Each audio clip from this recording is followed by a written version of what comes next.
Bienvenidos y bienvenidas a Discapacidad en Acción, el fantástico mundo de la diversidad funcional.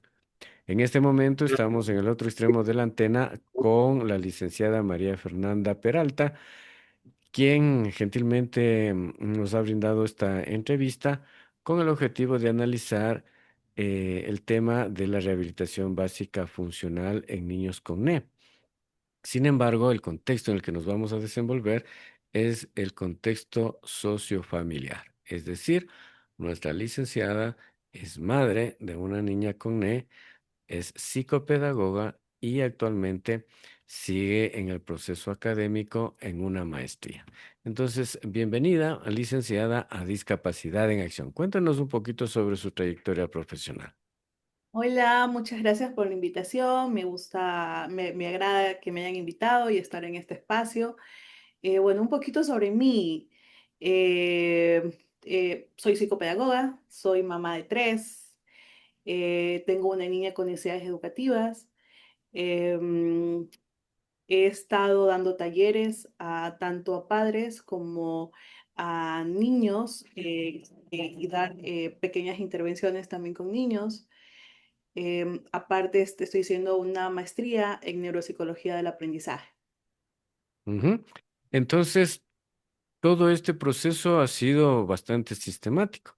Sin embargo, ¿qué sucedió cuando usted recibió o se dio cuenta de que de sus tres hijos, uno de ellos tenía o presuntivamente tenía una necesidad educativa? Ok, cuando uno es mamá, uno se da cuenta del desarrollo de los niños. O sea, mi hijo fue, o sea, tengo tres hijos. Mi primer hijo es un varoncito, entonces él tuvo un neurodesarrollo bien, no tenía dificultades, aprendía con facilidad, se le daba mucho el área motriz, aprendió a hablar pronto.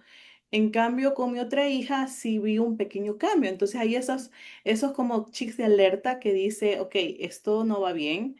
Mi hija ya en esta etapa debió haber aprendido tales cosas, no lo está haciendo. Aparte su lenguaje no era acorde a la edad. Entonces son estas pequeñas alertas que uno va atendiendo y bueno, uno como madre se da cuenta y más como psicopedagogo que las cosas no están bien. Entonces ahí uno debe buscar ayuda.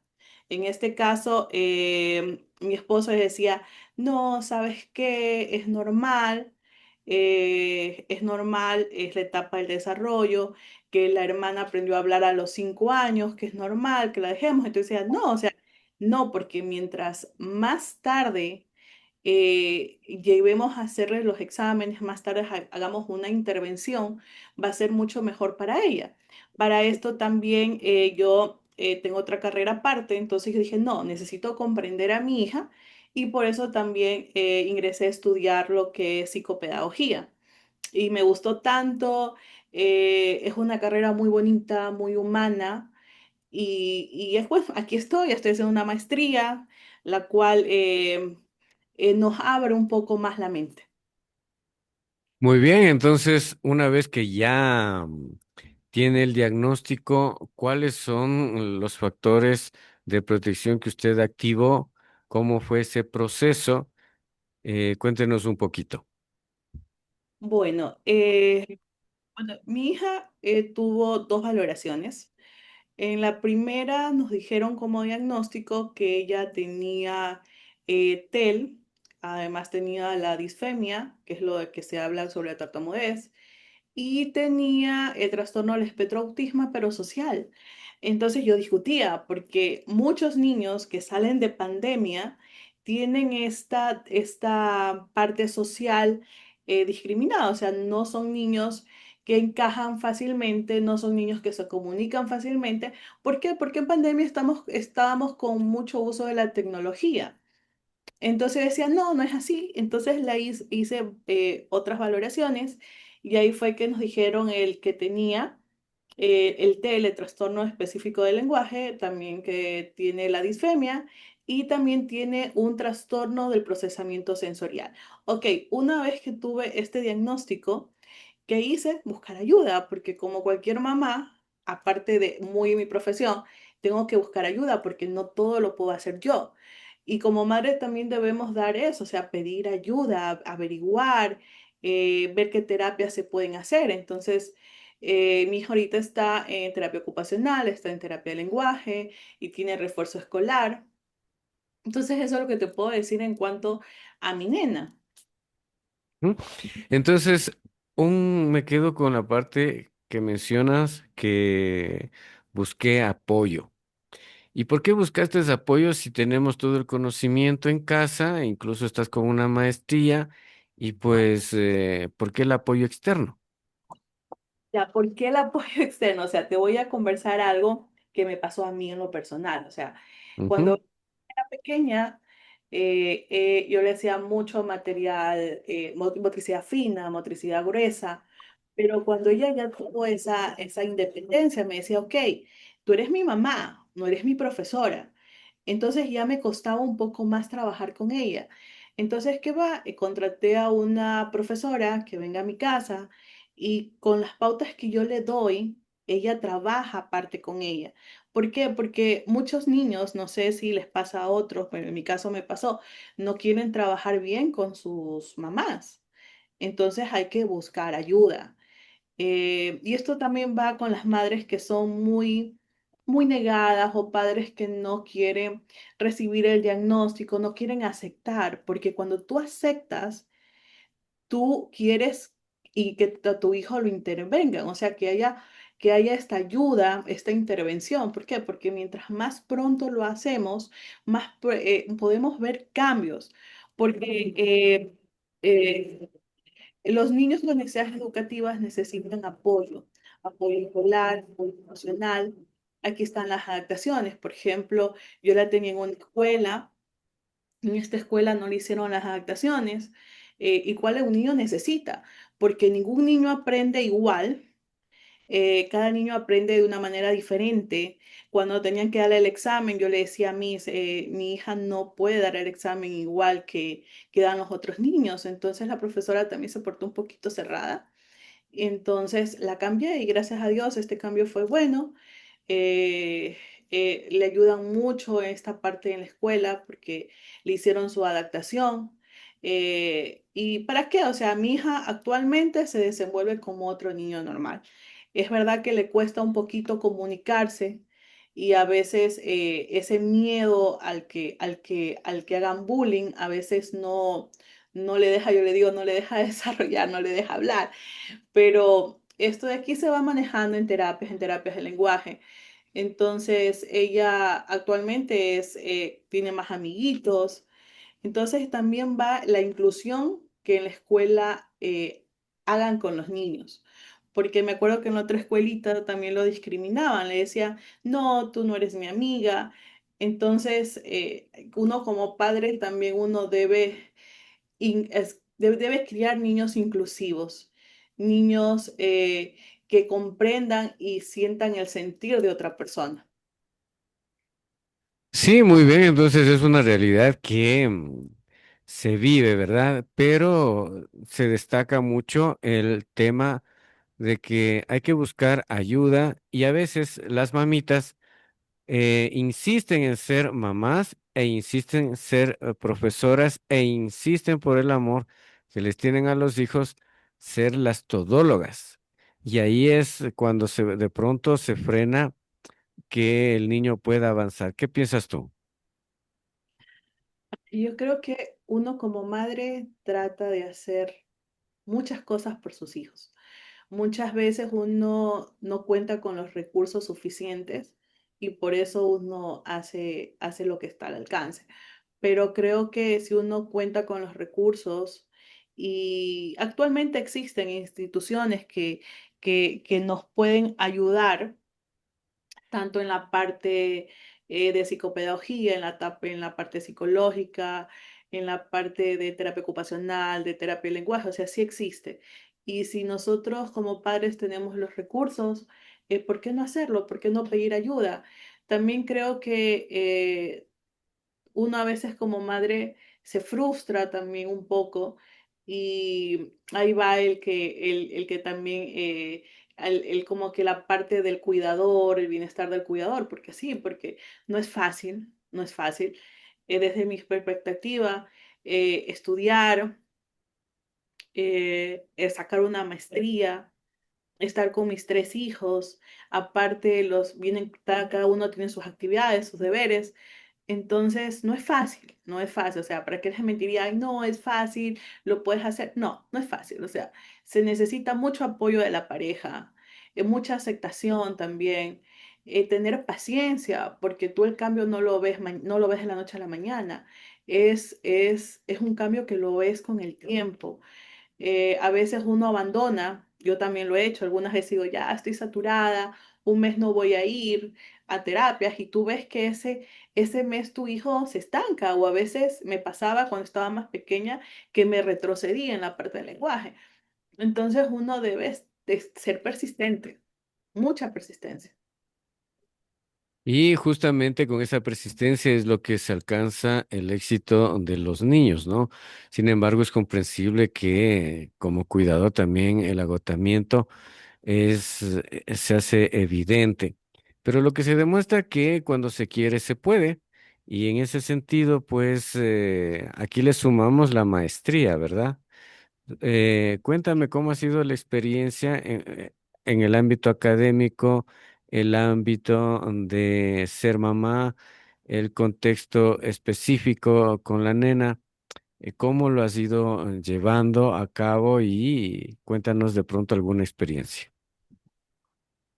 Y bueno, estudiar la maestría, yo creo que tiene que ver mucho con las rutinas que uno tenga, con los planes que uno tenga. Me pasaba un comienzo de la maestría que mi esposo decía, por ejemplo, mi maestría es cada 15 días tengo clases y es en las noches. Entonces mi esposo a veces se olvidaba que tenía una maestría. Entonces la una venía, mami, me falta tal cosa. Y uno está como que, está así como que estoy estudiando, estoy con mi hijo.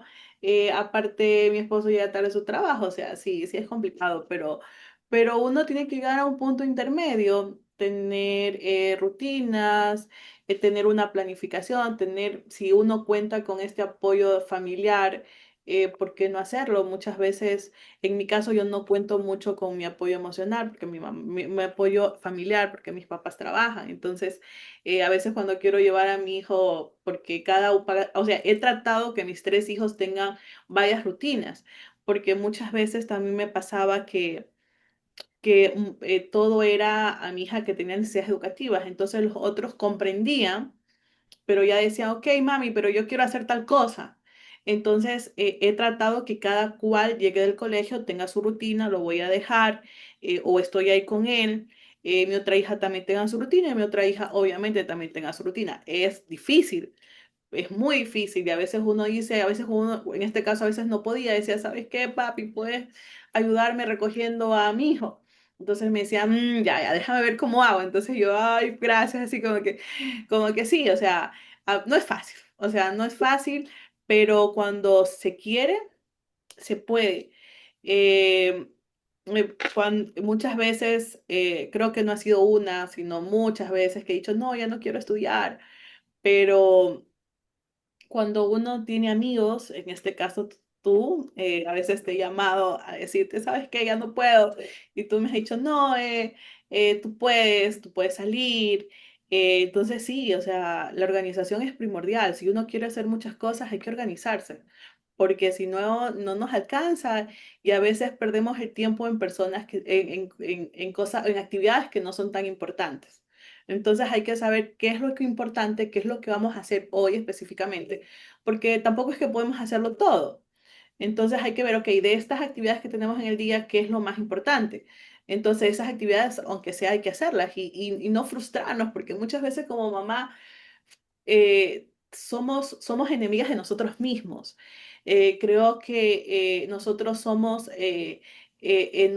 nuestro factor en contra. Siempre queremos dar más y cuando no lo estamos haciendo, nos vamos criticando.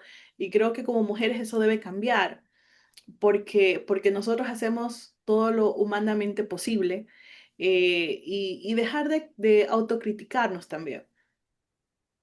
Sí, efectivamente, ustedes son super mamás cuando se dedican a hacer todo lo que hacen y en verdad es un trabajo arduo el que se denomina, pero Tú acabas de demostrar el hecho de que organizadamente puedes ser mamá de tres hijos individualmente y atenderles individualmente a cada uno. Y eso es valiosísimo. Entonces, ¿cuál sería el mensaje que le dejas a la siguiente pregunta? Las personas con necesidades educativas o personas también con discapacidad, ¿se les debe dejar quietas en casa, no molestarlas y dejar que simplemente sean cuidadas? Bueno, desde mi rol como mamá y como psicopedagoga, les puedo decir que la ciencia y la experiencia coinciden. Mientras más temprano se inicia la estimulación, mejores son las oportunidades que nuestros hijos van a tener.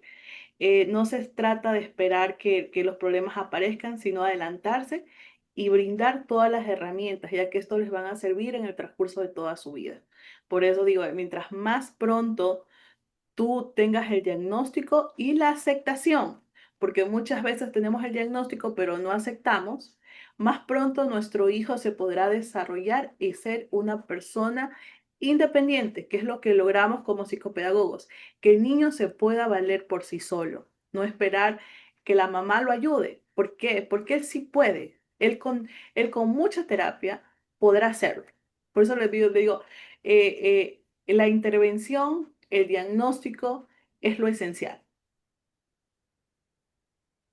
Bien, entonces con eso nos quedamos y pues agradecemos enormemente la participación de María Fernanda Peralta, quien es psicopedagoga y pues madre, como ustedes lo han escuchado, de tres hermosos niños, uno de ellos con NE, y sobre todo, cómo se desenvuelve en el ámbito. Muchas de ustedes se identificarán con María Fernanda, sin embargo, es una profesional, es mamá y se ha desarrollado en plenitud y sobre todo ha potenciado a su zona de desarrollo, a su nena y a todos sus hijos. Entonces, de esto vamos aprendiendo de que los seres humanos Eh, con necesidades educativas asociadas o no a la discapacidad pueden ser productivos si les damos desde tempranas edades la rehabilitación que se merecen y el apoyo familiar que lo podemos dar. Al cerrar, ¿cuál sería tu último comentario, eh, Fernanda? el espacio y también invitar a que vean este proceso no como una carga, sino como una oportunidad para descubrir todo lo que sus hijos pueden lograr. Así que somos valientes y creo que con la bendición de Dios podemos lograr todo lo que nosotros queremos y asimismo brindar un buen aprendizaje a nuestros hijos, porque lo pueden lograr. Bien, continuamos con Discapacidad en Acción, el fantástico mundo de la diversidad funcional.